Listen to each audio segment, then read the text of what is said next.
बहुत समय पहले की बात है। राजा रुद्र प्रताप के 4 पुत्र थे। वे अपने चारों पुत्रों से बहुत प्रेम करते थे। एक दिन राजा ने अपने चारों पुत्रों को अपने पास बुलाया और बोला, पुत्रों, मैं तुम लोगों को एक कार्य सौंपने जा रहा हूँ। तुम लोगों को इस राज्य की गतिविधियों पर ध्यान रखना होगा। तुम लोगों को पूरे राज्य में घूमकर यह पता लगाना है कि कौन मनुष्य सुख में है और कौन दुख में है, कौन क्या कर रहा है और कौन क्या ना कर रहा है। इन सारी गतिविधियों पर तुम लोगों को नजर रखना है। चारों राजकुमार अपने पिता की आज्ञा मान लेते हैं और उनकी आज्ञा मिलते ही राज्य का हाल खबर लेने के लिए निकल पड़ते हैं। चारों राजकुमार मिलकर सलाह बनाते हैं कि उन लोगों को अलग अलग दिशा में जाना चाहिए। फिर चारों भाई अलग अलग दिशा में चले जाते हैं। बड़े भाई का नाम प्रताप सिंह था। प्रताप सिंह चलते चलते एक जंगल में पहुंचता है तो देखता है वहां 3 सुंदर सुंदर घोड़े घास खा रहे हैं। उन घोड़ों को देखकर वह सोचने लगता है, अरे, यह कितने सुंदर घोड़े हैं और इनकी नस्ल भी कितनी अलग है। लेकिन इतने आकर्षक घोड़े इस जंगल में किसके हो सकते हैं। तभी राजकुमार की नज़र एक पेड़ पर पड़ती है जिसके नीचे एक साधु बैठकर तपस्या कर रहे थे। प्रताप सिंह सोचने लगता है, शायद यह घोड़े इन साधु बाबा के ही होंगे। फिर वह उस महात्मा के पास जाता है और बोलता है, बाबा, आप अपनी आंखें खोलिए। वह महात्मा आंखें खोलते हैं और बोलते हैं, तुम कौन हो। बाबा, मैं प्रताप सिंह हूँ और इस राज्य का राजकुमार हूँ। मैं अपने राज्य का भ्रमण करने के लिए निकला हूँ। अच्छा, तो आप राजकुमार हैं। हाँ बाबा, मैं एक राजकुमार हूँ। और क्या आप मुझे बता सकते हैं यह घोड़े किसके हैं। राजकुमार, यह घोड़े मेरे हैं। क्या तुम्हें यह घोड़े पसंद हैं। हाँ बाबा, यह घोड़े मुझे बहुत पसंद है। अगर आप बुरा ना माने तो मैं आपके घोड़े की सवारी करना चाहता हूँ। हाँ राजकुमार, आप कोई भी एक घोड़ा सैर के लिए ले जा सकते हैं, मगर मेरी एक शर्त है। तुम जो कुछ भी इस जंगल में देखोगे, तुम्हें आकर वह सब मुझे समझाना होगा। और अगर तुम उन सब का मतलब नहीं समझा पाए तो मैं तुम्हें पत्थर का बना दूंगा। और हाँ, तुम्हें शाम होने से पहले यहाँ लौट कर आना होगा। बाबा, मुझे आपकी शर्त मंजूर है। फिर वह महात्मा की आज्ञा लेकर एक घोड़े पे सवार होकर निकल पड़ता है। राजकुमार चलते चलते एक विचित्र जंगल में पहुंच जाता है, जहां वह देखता है पेड़ पर बहुत सारी सब्जियां लगी हुई हैं और उनकी रक्षा एक विचित्र डंडा कर रहा है। यह देखकर वह बहुत हैरान हो जाता है कि यह कैसा जंगल है जहां पेड़ पर सब्जियां लगी हुई हैं और इन सब्जियों की निगरानी एक डंडा कर रहा है। यह सोचते हुए वे जंगल में आगे बढ़ने लगता है। राजकुमार को घूमते घूमते बहुत देर हो गई थी और शाम भी होने लगी थी। इसीलिए राजकुमार ने वापस लौटना ही ठीक समझा। फिर राजकुमार उसी जंगल से लौटने लगा और वह देखता है कि जो डंडे इन सब्जियों की निगरानी कर रहे थे, अब वह डंडे हंसिया बनकर सब्जी को काट रहे हैं। यह देखकर तो राजकुमार और भी हैरान हो गया कि अरे, यह क्या। जब मैं यहाँ से जा रहा था तब यह डंडे सब्जियों की निगरानी कर रहे थे, अब वही डंडे हंसिया बनकर सब्जी काट रहे हैं। वह बहुत घबरा जाता है कि आखिर यह सब क्या हो रहा है। फिर वह महात्मा के पास पहुंचता है। तब साधु राजकुमार से पूछते हैं कि राजकुमार, सैर कैसा लगा और जंगल में तुमने क्या क्या देखा। बाबा, मैंने जंगल में एक बहुत ही विचित्र घटना देखी। फिर राजकुमार ने सारी बात बता दी। फिर वह महात्मा बोलते हैं, चलो मुझे यह बताओ, यह सब देखकर तुम्हें क्या समझ में आया। बाबा, यह सब देखकर तो मुझे कुछ भी समझ में नहीं आया। अगर तुम्हें कुछ भी समझ में नहीं आया तो तुम्हें शर्त के अनुसार पत्थर बनना होगा। इतना कहकर वह महात्मा उसे एक पत्थर की मूर्ति बना देते हैं। इधर महल में सिर्फ 3 राजकुमार ही वापस लौट कर आए। जब राजा को इस बात का पता लगा तो उसने अपने तीनों पुत्रों को बुलाया और बड़े राजकुमार के बारे में पूछा। पिताजी, हम सब तो अलग अलग दिशा में चले गए थे। शायद भैया को आने में कुछ समय और लग जाए। धीरे धीरे पूरी रात गुजर जाती है, पर राजकुमार महल वापस लौटकर नहीं आते। पुत्रों, सुबह हो गई है, पर बड़े राजकुमार का कोई पता ही नहीं। तुम लोग अभी ही अपने भाई की खोज में निकलो। तीनों भाई राजकुमार की खोज में निकल पड़ते हैं और अलग अलग दिशा में चले जाते हैं। तभी चलते चलते रुद्र प्रताप उसी स्थान पर पहुंच जाता है जहां चारों घोड़े घास खा रहे थे। राजकुमार भी उस घोड़े को देखता ही रह जाता है। तभी उसकी नज़र उस महात्मा पर पड़ती है। साधु पर नज़र पड़ते ही उसकी नज़र बगल में खड़ी पत्थर की मूरत पर पड़ती है, जो कि उसके बड़े भाई की थी। फिर वह सोचने लगता है, अरे यह क्या? यह प्रतिमा तो मेरे बड़े भाई की तरह लगती है। चलो, मैं इस महात्मा से पूछ लेता हूँ, कहीं यह प्रतिमा मेरे भाई की तो नहीं।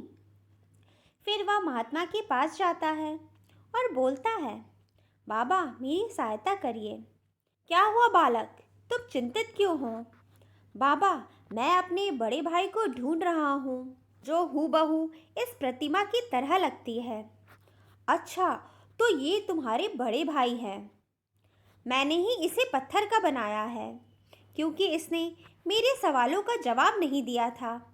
बाबा, आपका ऐसा कौन सा सवाल था जो मेरे बड़े भाई उत्तर ना दे सके?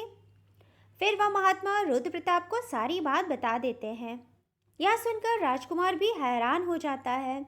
राजकुमार, तुम दुखी मत हो। अगर तुम चाहते हो तो मैं तुम्हारे भाई को ठीक कर सकता हूँ, लेकिन एक शर्त है, तुम्हें भी मेरे सवालों का जवाब देना होगा। बाबा, मैं आपके सवालों का जवाब कैसे दे सकता हूँ, जबकि मैंने वह दृश्य देखा ही नहीं है। राजकुमार, अगर तुम चाहो तो यह दृश्य देख सकते हो। तुम मेरा एक घोड़ा ले जाओ और जंगल में जो भी तुम्हें दिखाई दे उसे तुम मुझे आकर समझाना। और अगर तुम भी मेरे सवाल का जवाब नहीं दे सके तो तुम्हें भी पत्थर बनना पड़ेगा। वह मन ही मन सोचने लगा कि यह शर्त मानने के अलावा मेरे पास कोई चारा भी नहीं है। फिर वह महात्मा की आज्ञा लेकर घोड़े पे सवार होकर जंगल की ओर निकल पड़ता है और उसी जंगल की ओर जाने लगता है और देखता है एक नवजात बच्चिया जो अभी अभी जन्मा है, वह अपनी माँ को दूध पिला रही है। अरे यह क्या? यह मैं क्या देख रहा हूँ? जो बच्चिया अभी अभी जन्मी है वह अपनी माता को दूध पिला रही है। यह कैसे हो सकता है? ऐसा दृश्य देखकर राजकुमार को कुछ भी समझ में नहीं आया। फिर वह आगे चलने लगते हैं। चलते चलते बहुत समय बीत जाता है और जल्द ही शाम होने वाली थी। फिर वह राजकुमार शाम होने से पहले उसी महात्मा के पास पहुंच जाते हैं। और राजकुमार, आप आ गए। बताइए, आपकी सैर कैसी रही और आपने जंगल में क्या क्या देखा? फिर राजकुमार ने सारी बात बता दी। अच्छा, तुमने यह सब देखा जंगल में? तो मुझे बताओ, यह सब देखकर तुम्हें क्या समझ में आया? पर बाबा, मुझे वह दृश्य देखकर कुछ भी समझ में नहीं आया। राजकुमार का उत्तर जैसे ही नाम में आया, वह तुरंत पत्थर का बन गया। अगले दिन दो भाई फिर से अपने भाइयों को ढूंढने के लिए निकल पड़ते हैं। राजकुमार चंद्रगुप्त भी ढूंढते ढूंढते उसी जगह पर पहुंच जाते हैं जहां उनके दोनों भाई पत्थर बने हुए थे। वह अपने भाइयों को पत्थर बना हुआ देख बहुत हैरान हो जाता है। अरे, यह तो मेरे भाई की प्रतिमा लग रही है। एक बार मैं बाबा से पूछता हूँ। बाबा, मेरी मदद करिए। क्या हुआ? कौन हो तुम और तुम्हें क्या परेशानी है? बाबा, मेरा नाम चंद्रगुप्त है और मैं अपने दो भाइयों को ढूंढने के लिए निकला हूँ। यह जो दो प्रतिमा है, यह दोनों मेरे भाई की है। अच्छा, तुम इन दोनों के भाई हो। इन लोगों को पत्थर मैंने ही बनाया है, पर आपने मेरे दोनों भाइयों को पत्थर क्यों बनाया है? फिर वह महात्मा उसे भी सारी बात बताते हैं और राजकुमार चंद्रगुप्त भी जंगल की ओर जाने को तैयार हो जाते हैं। जब वह जंगल में जाते हैं तो वह देखते हैं एक बूढ़ा व्यक्ति सर पर लकड़ियों का गट्ठर ले जा रहा है और उसके रास्ते में जो भी लकड़ियां उसे मिल रही है वह उसे भी उठाते जा रहा है। अरे यह क्या! यह बूढ़े व्यक्ति ने तो पहले से ही अपने सर पर लकड़ियों का गट्ठर उठाया हुआ है, फिर भी वह रास्ते से लकड़ियां उठाते जा रहा है। यह कैसा व्यक्ति है? यह दृश्य देखकर राजकुमार को कुछ समझ में नहीं आता और वह वापस उस महात्मा के पास चला जाता है। उसने वह दृश्य महात्मा को बताया पर इसका मतलब समझा नहीं पाया, इसलिए वह भी पत्थर का बन जाता है। इसी तरह अगले दिन राजा का छोटा बेटा भी उसी दिशा में जाता है। छोटे राजकुमार को भी वह घोड़ा दिखाई दिया। फिर वह सोचने लगा, अरे कितना सुंदर घोड़ा है! ऐसा घोड़ा तो हमारे पूरे राज्य में कहीं नहीं है। तभी राजकुमार की नज़र अपने भाइयों पर पड़ती है जो कि एक मूर्ति बने हुए थे। वह अपने भाइयों को देखकर बहुत दुखी हो जाता है। हे भगवान, मेरे भाइयों को किसने पत्थर बना दिया है? यह कैसा अनर्थ हो गया? तभी वह महात्मा बोलते हैं, तुम्हारे भाइयों को मैंने ही पत्थर बनाया है, और उसे सारी बात बता देता है और उसे भी यही शर्त रखता है। फिर राजकुमार एक घोड़े पर सवार होकर जंगल की ओर निकल पड़ते हैं। चलते चलते उसकी नज़र एक बड़े से तालाब पर पड़ती है जो कि अपने पानी से 3 छोटे तालाब को भर रहे थे और कुछ ही देर में वह छोटे छोटे तालाब भर जाते हैं और बड़ा तालाब पूरी तरह खाली हो जाता है। यह दृश्य देखकर वह बहुत हैरान हो जाता है और उस महात्मा के पास चला जाता है। महात्मा के पूछने पर राजकुमार भी इसका मतलब नहीं बता पाते और वह भी पत्थर के बन जाते हैं। उधर जब राजा के चारों बेटे एक एक करके गायब हो गए तो राजा को चिंता सताने लगी। पता नहीं मेरे पुत्र कैसे होंगे, जरूर उन पर कोई मुसीबत आन पड़ी होगी। दूसरे दिन राजा अपने पुत्र की खोज में मंत्री के साथ जंगल की ओर निकल पड़ते हैं। महाराज, किस दिशा में हमें जाना चाहिए? हमारा बड़ा पुत्र दक्षिण दिशा में गया था और हमें इस बात की जानकारी हमें तीनों पुत्रों ने दी थी। मेरे चारों बेटे दक्षिण दिशा में ही गायब हुए हैं, इसीलिए हमें दक्षिण दिशा की ओर जाना चाहिए। दक्षिण दिशा की ओर जाने लगते हैं और चलते चलते वे लोग वहीं पहुंच जाते हैं जहां राजा के चारों बेटे पत्थर बने हुए थे। तभी राजा की नज़र उस प्रतिमा पर पड़ गई और राजा समझ गया, यह मेरे ही पुत्र हैं। राजा घोड़े से उतरकर अपने पुत्रों के पास जाता है। तभी महात्मा राजा को आते देख लेते हैं और बोलते हैं, महाराज, क्या ये आपके पुत्र हैं?